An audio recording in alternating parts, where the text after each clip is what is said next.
Hoje, todo mundo virou artista aqui na Sésamo. Eles vão pintar e desenhar por aqui. Sempre fazendo arte. Ah, mas é claro. Sésamo. Ficou laranja! Hoje, 1h da tarde. Que dia de sorte! Você acompanhou as promessas de campanha e viu quem foi eleito. Agora eles têm 4 anos pela frente para administrar a cidade. O papel do eleitor não acaba no voto. Acompanhe o trabalho do prefeito e dos vereadores.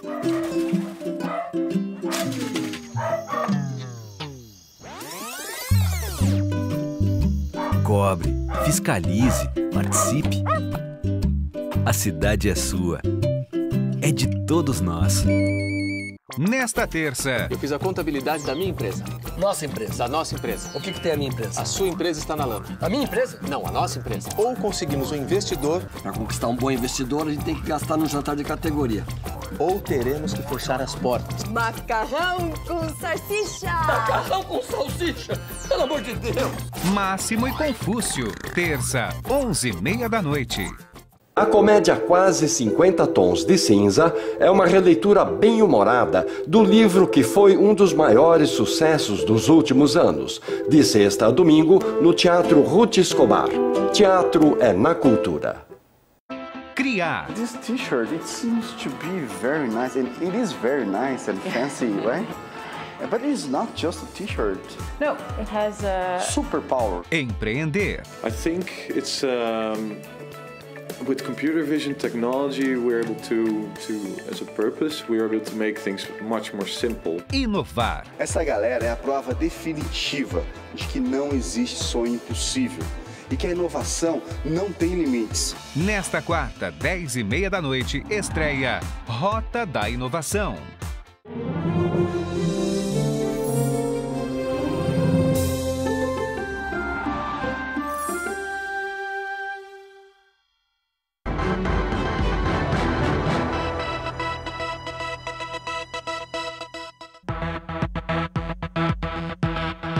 Olá, boa tarde. Mais da metade dos brasileiros está acima do peso ideal e 1 em cada 5 enfrenta as consequências da obesidade.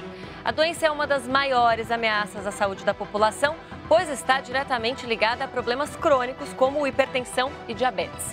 A falta de controle sobre o peso, somada a uma rotina sedentária, pode se tornar uma bomba relógio prestes a explodir.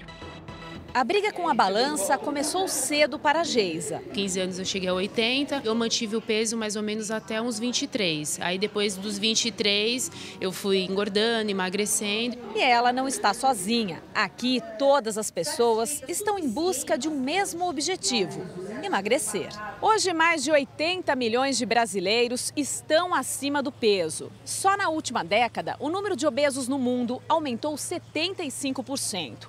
O combo aumento de peso, sedentarismo e má alimentação é uma verdadeira bomba para a saúde. E as mulheres são as mais afetadas. Um levantamento mostrou que quase 1/4 dos adolescentes brasileiros já está acima do peso. O número de obesos, por enquanto, está pouco abaixo de 10%. Para mudar esses números, a receita é fácil: investir na dobradinha, comer bem e praticar atividades físicas. E a preguiça, hein, Nilceia? Olha, eu tenho ido na academia 6 vezes por semana. Eu consigo ir, faço todas as atividades na academia, eu danço. Ultimamente, estou lutando boxe. Para falar sobre como tratar e prevenir a obesidade, recebemos Márcio Mancini, endocrinologista-chefe do Grupo de Obesidade do Hospital das Clínicas de São Paulo, e a endocrinologista Maria Edna de Mello, presidente da Associação Brasileira para o Estudo da Obesidade e Síndrome Metabólica. Participe da nossa conversa, mande as suas perguntas e comentários pelo Facebook e pelo Twitter. Os endereços aparecem aí na sua tela. Uma boa tarde, obrigada pela participação dos dois. Boa tarde. Antes da gente detalhar esse assunto tão falado que é a obesidade, queria que você, doutor, começasse explicando como se define que uma pessoa está obesa. A maneira mais simples é o cálculo do índice de massa corpórea, que é o IMC. A gente vai colocar aqui uma ilustração enquanto o senhor explica, fica à vontade, Então, doutor. com uma calculadora em mão, a pessoa pega o peso em quilos, divide pela altura em metros e divide novamente pela altura em metros. Ou essa fórmula aqui. Isso, porque a altura ao quadrado é dividir 2 vezes pela altura. É um jeito mais simples de chegar no resultado. Se ela tiver de 18,5 a 24,9... Aí a nossa próxima tabela. É um peso normal. Acima de 25 é excesso de peso. De 25 a 30 é sobrepeso e mais que 30 é obesidade. Tá, então a gente tem aqui, só para repetir, então com menos de 18,5 está abaixo do peso, tem essa margem entre 18,5 e 25 no peso adequado, sobrepeso, que já começa a ser um pouco mais preocupante também, né, doutor? E a obesidade acima dos 30, acima dos 40 tem obesidade mórbida também, é isso, né? Isso. É importante salientar que para criança e adolescente a gente não usa o IMC isolado. Sim, só de 20 a 59 anos, né, bom? Exatamente. Aí para criança e adolescente, geralmente o pediatra coloca o IMC numa curva que é específica para a idade e existe uma curva para cada gênero. Tem curva para os meninos e curva para as meninas. E uma coisa que se fala muito é que a obesidade, normalmente ela começa lá nos primeiros anos de vida, né, doutora? Como que a gente chegou a esse estágio alarmante de tantas pessoas obesas aqui na nossa população brasileira? Então, a gente tem uma população que é geneticamente predisposta para desenvolver obesidade, porque não desenvolve obesidade simplesmente porque você quer. Né? Algumas pessoas elas são resistentes à obesidade, elas comem muito e mesmo comendo muito e até errado elas não desenvolvem. Mas a nossa população ela é predisposta, então a gente teve uma modificação nos padrões de alimentação e de atividade física também. Então isso é a receita, né, para que a gente tenha esse boom de obesidade que, infelizmente, ainda está crescendo. Quer dizer, então, é a alimentação que é em excesso e com alimentos não tão nutritivos e, em contrapartida, baixa atividade física. Exatamente. O que acontece, assim, a alimentação, ela hoje é feita gerando sempre um balanço energético positivo. Então, a gente tem o peso da gente é reflexo daquilo que a gente come, né? Menos o que a gente gasta. Então, se a gente come mais, então a gente vai sobrar e essa sobra é armazenada e aí é o que resulta, o que a gente vê como obesidade. E quais são as doenças, as principais em decorrência da obesidade, doutora? As principais são as doenças como hipertensão, diabetes, ou mesmo a glicemia alterada antes de ser diabetes, o que se chama pré-diabetes, as doenças de colesterol e triglicérides, a apneia do sono, que é pouco reconhecida, que o indivíduo ronca e tem pausas durante a noite. Mas existem várias outras doenças. Tem a parte ortopédica também, que sofre. Sobrecarrega, né, o sistema muscular, os ossos também, né? Exatamente. E lembrando, assim, que para muitas dessas doenças, os remédios estão disponíveis na farmácia popular.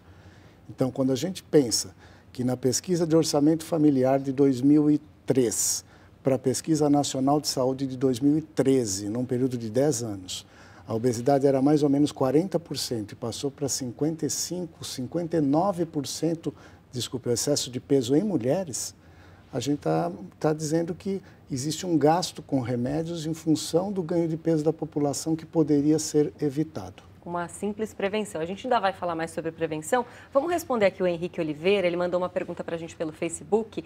Ele diz, a obesidade infantil é algo preocupante na população, ainda mais porque na dieta diária das crianças elas ingerem cada vez mais alimentos com alto nível de açúcar, sal e gordura. Aí ele pergunta, as crianças e jovens obesas são propensas a desenvolverem doenças metabólicas cardiovasculares? Aí eu acho que ele quer saber mesmo nesse período aí da juventude. Sim. E muitas dessas crianças, elas acabam desenvolvendo uma resistência à insulina muito intensa, porque durante a puberdade, os hormônios sexuais, os hormônios de crescimento eles fazem um boom, né? E esses hormônios, né, fisiologicamente, eles aumentam a resistência à insulina. E a obesidade aumenta mais ainda. Então, é muito comum essas crianças terem hipertensão, dislipidemia é o que é mais comum de se observar nessas crianças. Diabetes na nossa população, a gente tem somente alguns casos esporádicos, não é tão comum desenvolver diabetes, mas o excesso de trabalho do pâncreas é muito grande. Então, isso a médio e longo prazo, isso pode sim, a criança ela pode quando adulta, já apresentar diabetes, até porque se ela é obesa na adolescência, o risco dela ser obesa na vida adulta é muito grande. E ela vai ter um encurtamento de vida, né?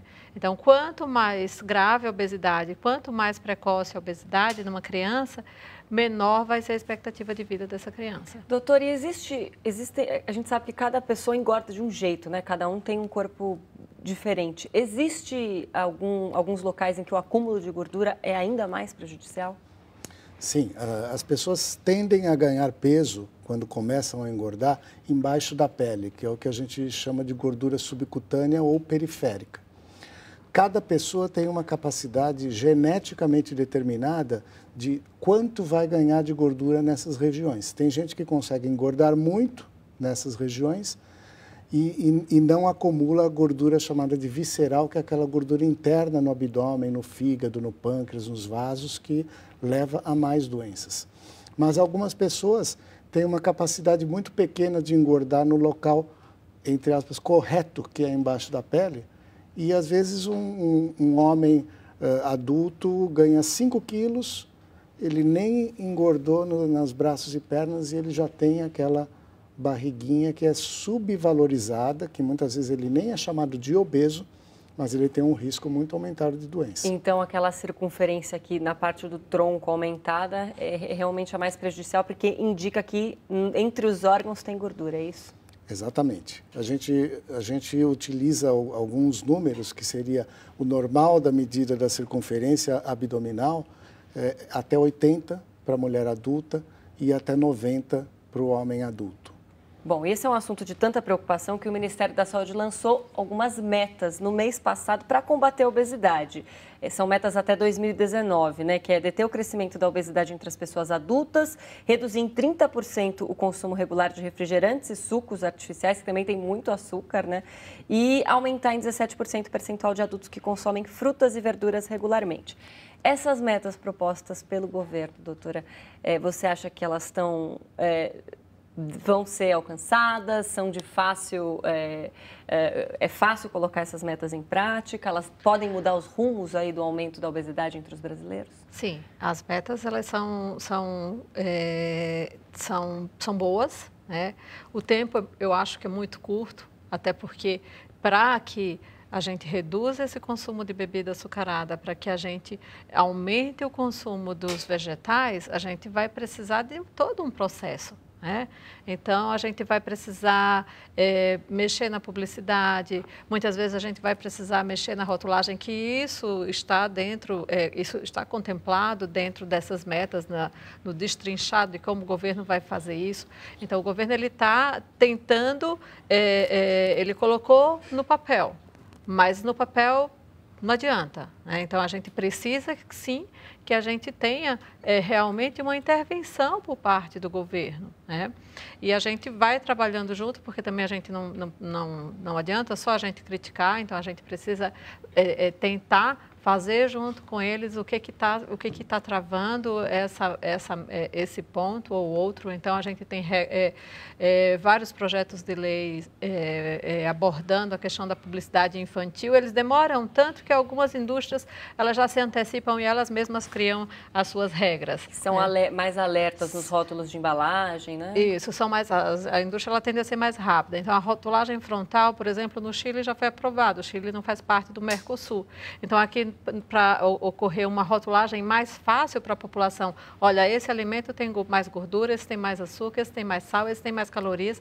Então, existem alguns rótulos que são mais fáceis, que a pessoa bate o olho e ela já identifica. O que a gente não tem aqui no Brasil, porque aquela rotulagem que a gente tem é uma rotulagem que, às vezes, até para quem é da área de saúde, tem dificuldade de entender. Imagina para a população em geral. Bom, essas são iniciativas para ajudar no combate da obesidade. Na rede pública, quais são os tratamentos hoje que estão disponíveis, doutora? Hoje o SUS oferece somente cirurgia bariátrica e é interessante que para indicar cirurgia bariátrica, além de ter um peso acima de um determinado IMC, que é 40 ou 35 na presença de doenças, uma das prerrogativas é que o indivíduo tenha feito um tratamento clínico da obesidade. O interessante é que o SUS não oferece esse tratamento clínico. Ele exige, mas ele não oferece, é isso? O paciente, teoricamente, deveria ter feito tratamento clínico porque é um tratamento mais simples do que o cirúrgico antes de ser encaminhado para uma cirurgia. Mas a maioria dos pacientes que são operados pelo SUS nunca fez um tratamento clínico pelo simples fato do SUS não oferecer esse tratamento. E a cirurgia bariátrica, ela não é cirurgia em si só, ela tem que ter todo um acompanhamento multiprofissional, doutora? O paciente normalmente é avaliado por nutricionista, por psicólogo, para excluir outros problemas, doenças psiquiátricas, alcoolismo. Se tenta que o paciente pare de fumar, se ele fuma também.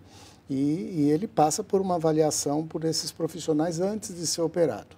Agora, o problema também é o segmento do pós-operatório, que nem sempre é realizado. Existem serviços que operam, mas não seguem o paciente.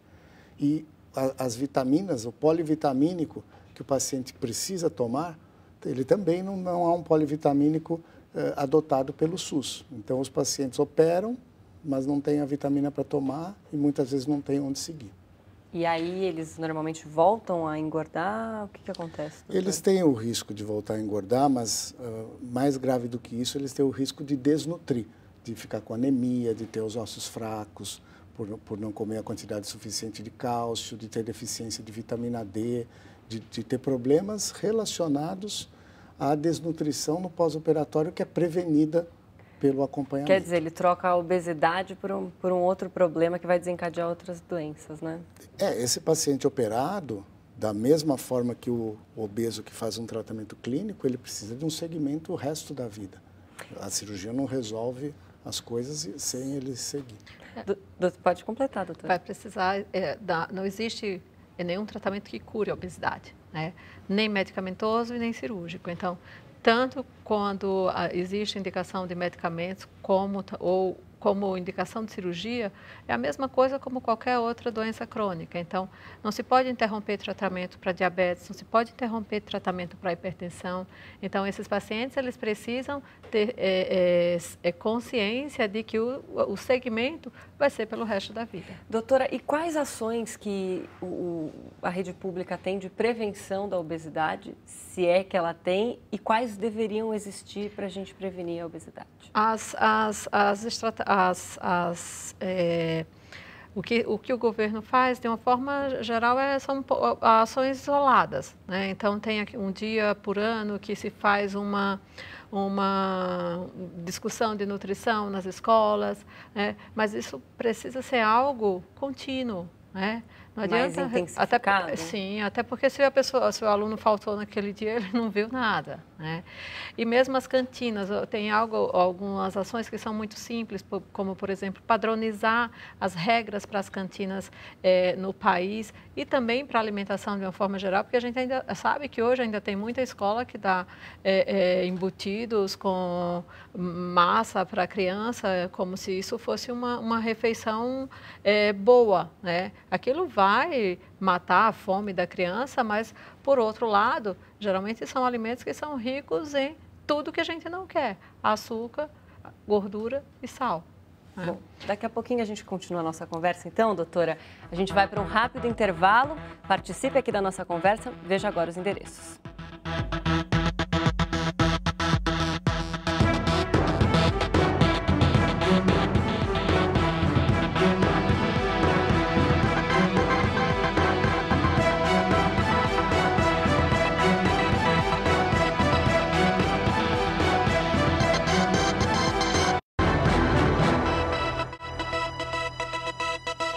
Segunda, o jornalista especializado em tecnologia Etevaldo Siqueira fala sobre a quarta revolução tecnológica: inteligência artificial, moedas do futuro, computação em nuvem. Qual o impacto dessas mudanças no mercado de trabalho? Segunda, 10h15 da noite, ao vivo no Roda Viva. Roda Viva. Apoio Bradesco Prime. Viver é Prime. Novo A4, tecnologia de amanhã, hoje. E KPMG, existe uma grande lacuna entre o que e como. Juntos podemos unir os dois. Crianças, olha, quando eu preciso de medicamentos, eu vou direto na Ultrafarma.com ou peço pelo telefone. E eles entregam aqui em casa. Todos os dias tem ofertas e promoções. Pela internet ou por telefone, é muito fácil de acessar e comprar. A Ultrafarma.com é o maior site farmacêutico do Brasil. Amor, outra farma chegou. Ué, ela pediu antes de mim?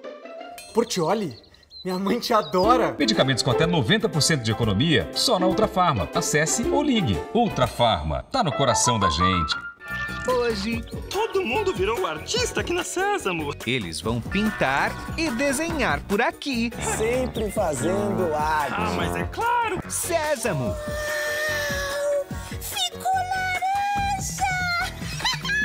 Hoje, 1h. Que dia de sorte! Olha, em mais de 25 anos dedicados à arte, eu tive a oportunidade de interpretar dezenas de personagens, tanto no teatro, como no cinema, como na televisão.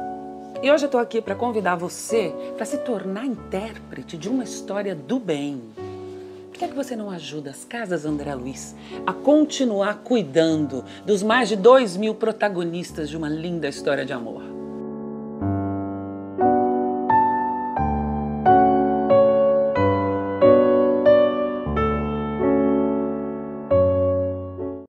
Criar. This t-shirt, it seems to be very nice, and it is very nice and fancy, right? But it's not just a t-shirt. No, it has a superpower. Empreender. I think it's with computer vision technology, we're able to as a purpose, we're able to make things much more simple. Inovar. Essa galera é a prova definitiva de que não existe sonho impossível e que a inovação não tem limites. Nesta quarta, 10h30, estreia Rota da Inovação.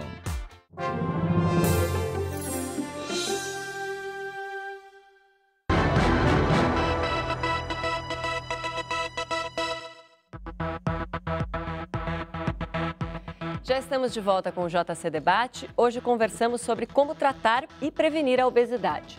Com a gente, os endocrinologistas Márcio Mancini, do Grupo de Obesidade do Hospital das Clínicas da Universidade de São Paulo, e Maria Edna de Mello, presidente da Abeso. Continue participando com suas perguntas e comentários pelo Facebook e também pelo Twitter. Além dos já conhecidos problemas de saúde causados pela obesidade, como o diabetes e hipertensão, agora vem mais um. Estudos ligam o excesso de peso à perda de memória. Tempo é algo raro no dia a dia do brasileiro. E quando bate a fome, o jeito é comer um lanche rápido, na rua mesmo. Eu tô com as criançadas, aí não tem como, né? Não resiste, né? Food truck, lanches. Um lanche é mais prático, rápido, né? Lanches cheios de recheio, frituras e doces podem ser saborosos e matar a fome, mas são muito gordurosos e calóricos. E isso faz com que escondam um risco incomum ignorado pela maioria das pessoas. Além dos problemas de saúde relacionados ao aumento de peso, como colesterol, hipertensão e até diabetes, a alimentação desregrada está associada à perda de memória. Pesquisadores descobriram que a obesidade pode contribuir para o aparecimento de doenças degenerativas, como o mal de Alzheimer. O estudo da Universidade de Cambridge, na Inglaterra, mostra que a obesidade está ligada ao encolhimento e degeneração cerebral, além do déficit de memória. Uma pesquisa brasileira também faz o alerta. Ter problema de memória é, sim, algo importante, principalmente quando você tem os fatores de risco presentes, obesidade, hipertensão e diabetes, que são doenças ligadas à obesidade, você tem um risco 4,5 vezes aumentada, segundo o nosso estudo citado na revista The Lancet.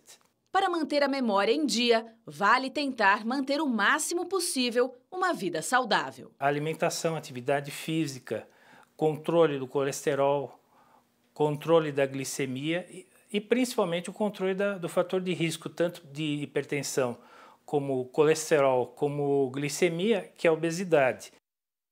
Bom, já que a gente entrou nesse assunto aí dos hábitos alimentares e de outras doenças mais incomuns, vou começar lendo aqui a pergunta do Wellington, que já tomou um puxão de orelha aqui do Dr. Márcio, antes mesmo da gente entrar aqui no ar.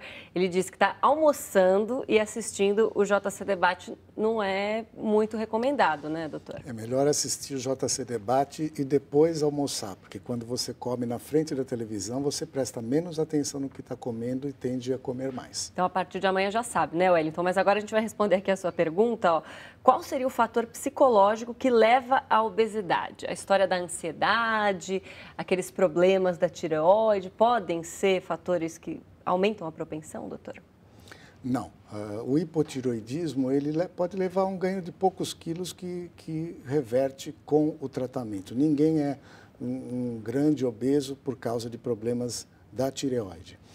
E aquilo que as pessoas costumam chamar de ansiedade, na verdade, é uma desregulação dos centros do apetite e dos centros de prazer e recompensa que fazem com que aquela pessoa tenha um descontrole na hora que vai comer, às vezes, determinados alimentos mais gostosos, mas tem gente que consegue comer um quadradinho de chocolate ou um doce, e tem gente que não consegue controlar e acaba tendo uma compulsão. E no caso do açúcar, ele vicia também, né, doutor? Ele quanto mais você come, mais você quer? É mais ou menos isso? O ser humano ele já nasce com uma tendência inata de gostar de alimentos doces, porque é uma fonte de energia, é uma fonte de carboidrato.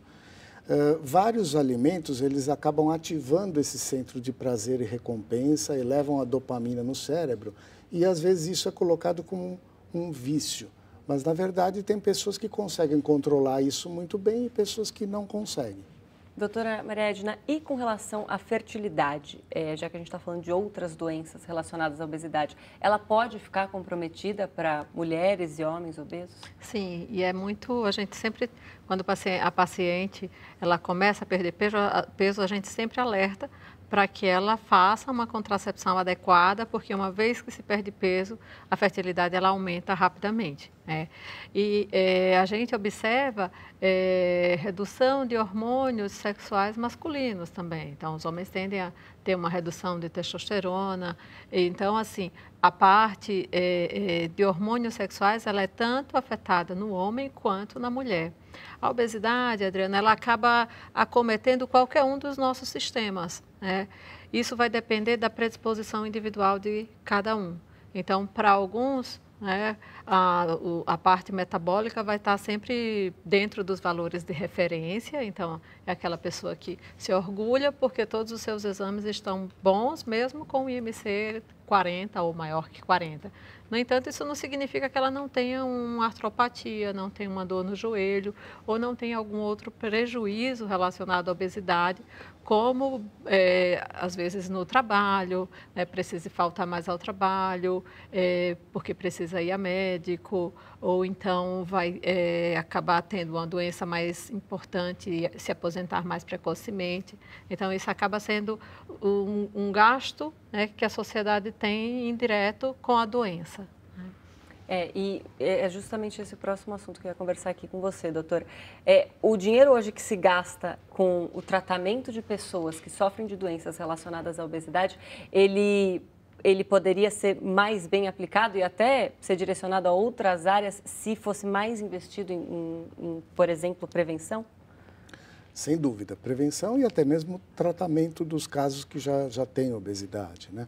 Em relação ao Alzheimer, o nosso grupo fez uma publicação interessante há 2 anos atrás, onde os pacientes obesos foram submetidos a uma ressonância magnética funcional e se encontrou nos obesos alteração idêntica à que se encontra em pacientes no início do quadro de Alzheimer. Depois, esses obesos que eram graves foram operados e essa alteração reverteu completamente com a perda de peso. Mas as doenças mais comuns, como diabetes, hipertensão, alteração de colesterol, que são remédios fornecidos pela farmácia popular, isso leva a um gasto do sistema público de saúde.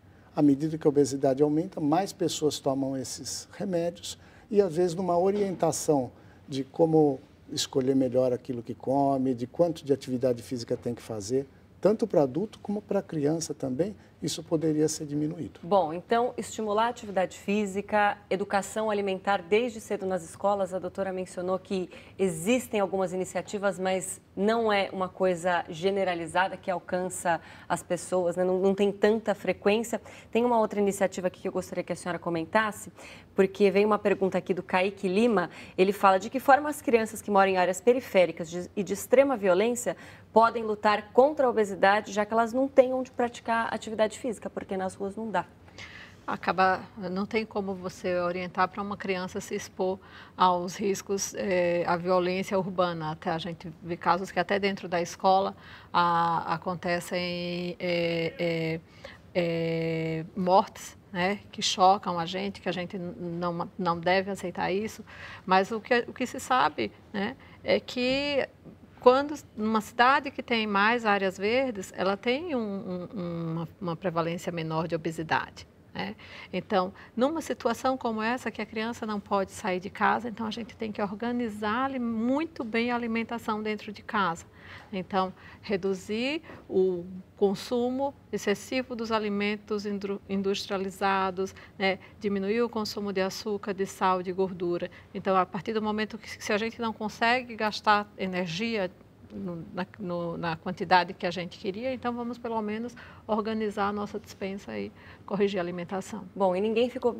Você ia complementar, né, doutor? É importante citar que o problema da obesidade não é só um problema médico e de atendimento em unidade básica de saúde, mas a estrutura urbana do município, então com iluminação, com calçadas em estado adequado, bom transporte público, parques em várias áreas, em que toda a cidade teria um parque onde ela poderia praticar uma atividade física, e segurança pública fazem parte da estratégia para conter a obesidade.